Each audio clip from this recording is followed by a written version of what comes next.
കൂടുമാറ്റക്കാരെ സ്ഥാനാർത്ഥിയാക്കുന്നതിനെതിരെ CPI സംസ്ഥാന secretary Binoy Viswam സംസാരിച്ചു.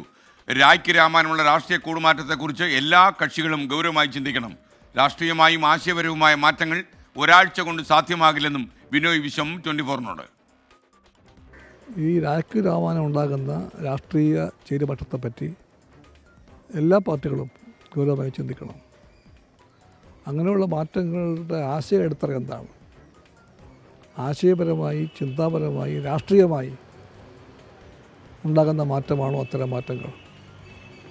ആണെങ്കിൽ അത്തരം മാറ്റങ്ങൾക്ക് ഇതുപോലെ ഒരു ലെസ് ദാൻ എ വീക്ക്, ഒരാഴ്ചക്ക് താഴെ സമയം കൊണ്ട് ആർക്കെങ്കിലും അത്തരം രാഷ്ട്രീയ മാറ്റങ്ങൾ സാധ്യമാകുമോ? ഇതൊക്കെ ജനങ്ങൾ ചോദിക്കുന്നുണ്ട്. ആ ചോദ്യങ്ങൾക്ക് കേരളത്തിൻ്റെ രാഷ്ട്രീയത്തിൽ പ്രത്യേക സ്ഥാനമുണ്ട്.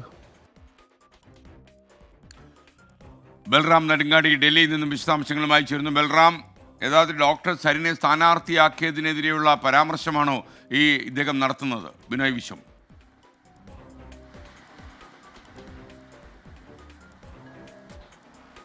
Good morning SKN. ഈ പാലക്കാട് ഉണ്ടായ വലിയ തോൽവിയുടെ പശ്ചാത്തലത്തിൽ തന്നെയാണ് കഴിഞ്ഞ ദിവസം ബിനോയ് വിശ്വവുമായി സംസാരിച്ചത് അദ്ദേഹം. എന്നാൽ ഈ കാര്യങ്ങൾ, പാലക്കാട്ടെ പരാജയം പരിശോധിക്കുമെന്ന് പറഞ്ഞു. തുടർന്നാണ് ഇത്തരത്തിൽ കൂടുമാറി എത്തുന്നവരെ സ്ഥാനാർത്ഥിയാക്കുന്നതുമായി ബന്ധപ്പെട്ടുള്ള ചോദ്യത്തോടാണ് രായ്ക്ക് രാമാനമുള്ള രാഷ്ട്രീയ കൂടുമാറ്റത്തെക്കുറിച്ച് രാഷ്ട്രീയ പാർട്ടികൾ ആലോചിക്കണമെന്ന് അദ്ദേഹം മറുപടി പറയുന്നത്. ഇത്തരത്തിൽ ആശയപരമായ മാറ്റങ്ങൾ കൊണ്ടാണ് ഒരു നേതാവ് പാർട്ടി മാറി മറ്റൊരു ആശയമുള്ള പാർട്ടിയിലേക്ക് പോകുന്നത് എങ്കിൽ സമ്മതിക്കാം, അത് സ്വാഭാവികമായും സംഭവിക്കാറുള്ളതുമാണ്.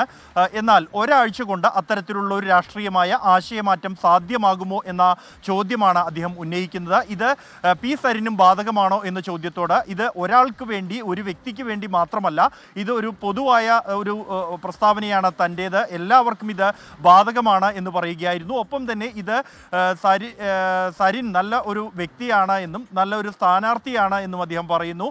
എന്നാൽ ഈ കാര്യം സരിനുൾപ്പെടെ ബാധകമാണ് എന്ന് തന്നെയാണ് അദ്ദേഹത്തിൻ്റെ വാക്കുകളിൽ നിന്നും വ്യക്തമാകുന്നത്. ഒപ്പം തന്നെ സന്ദീപ് വാര്യർ CPIയുമായി ചർച്ച നടത്തിയ കാര്യം അദ്ദേഹത്തോട് ഈ ഘട്ടത്തിൽ ചോദിച്ചു. അപ്പോൾ അദ്ദേഹം അതും സമ്മതിക്കുകയായിരുന്നു. അത്തരത്തിൽ ചർച്ചകൾ സന്ദീപ് വാര്യരുമായി നടത്തിയിട്ടുണ്ട് BJPയുമായി പിണങ്ങി നിൽക്കുന്ന ഘട്ടത്തിൽ. എന്നാൽ രണ്ട് ഉപാധികൾ CPI അദ്ദേഹത്തിന് മുന്നോട്ട് വച്ചിരുന്നു. അത് ഒന്ന് എന്നുള്ളത് ആശയപരമായ രാഷ്ട്രീയ മാറ്റമായിരിക്കണം എന്നുള്ളതാണ്. രണ്ടാമത്തേത് CPIയിൽ നിന്നും എന്തെങ്കിലും പ്രതീക്ഷിച്ചുകൊണ്ട് CPIയിലേക്ക് വരരുത് എന്നും, അത്തരത്തിൽ നൽകാൻ CPIക്ക് പദവികളോ മറ്റോ ഒന്നും തന്നെ ഇല്ല, സംശുദ്ധമായ ഒരു രാഷ്ട്രീയ പാരമ്പര്യം മാത്രമാണ് പാർട്ടിക്കുള്ളത് എന്ന് അദ്ദേഹത്തെ അറിയിക്കുകയായിരുന്നു. തുടർന്ന് ആ ചർച്ചകൾ മുന്നോട്ട് പോയില്ല.